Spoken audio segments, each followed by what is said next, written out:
Lastly, I'd like to share a few thoughts about the artist's position. Is Woody Allen a romantic or a realist? Here's the second gullibility question of this discussion.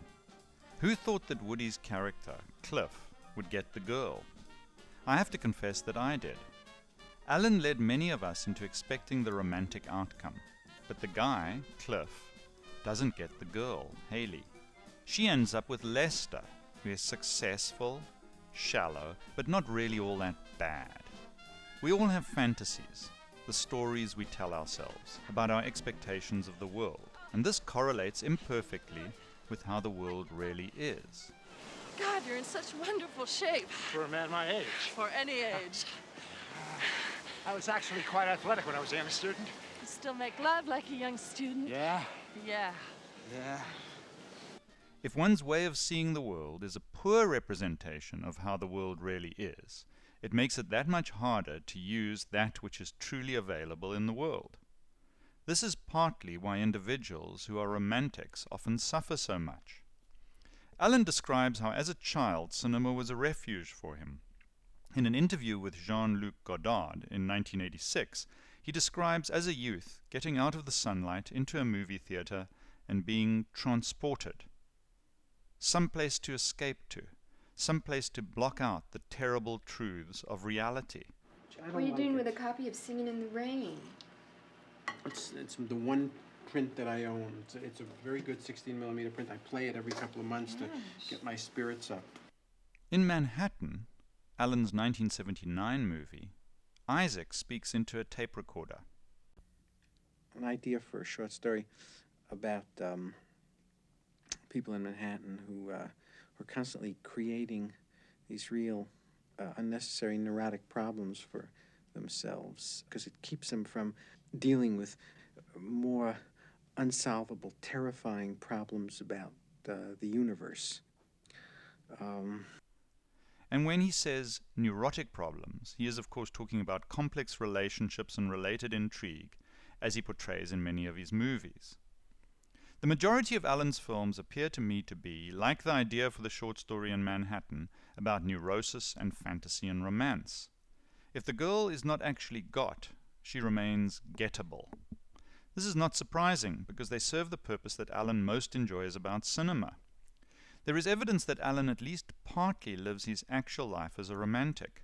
Recall that he has said of his relationship with Soon-Hee, "The heart wants what it wants. There's no logic in these things."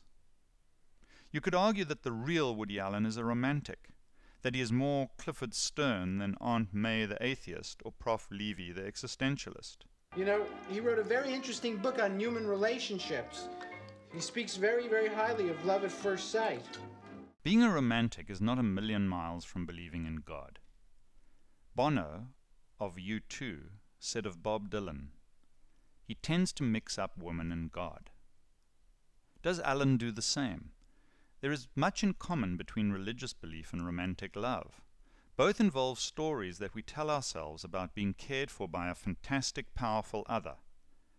But Allen is in fact acutely and completely aware of the tension between reality and fantasy. What he has said off-camera bears that out. Of the final scene in Crimes and Misdemeanors, Allen has said, "My character, Cliff, can only talk about it in terms of movies. For Cliff, such things don't happen in the real world." But they do. When asked about his dark view of the world, Allen has said, "It doesn't make me happy, but I don't know what to do about it." He's saying that, like most atheists, he's not an atheist by choice.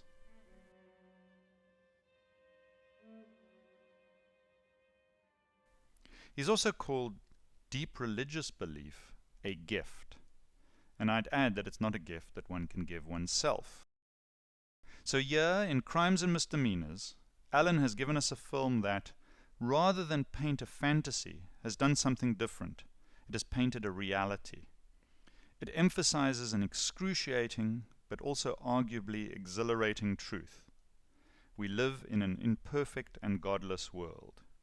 People get away with murder. The good guy doesn't always get the girl. Wise people are capable of mundane thoughts. I went out the window. This is the real world. And we are shocked, surprised, refreshed by it, because that's not what we expect from movies, especially Hollywood movies, and not even from Woody Allen movies. And that's what makes it so powerful. And that's what arguably makes it Woody Allen's finest movie.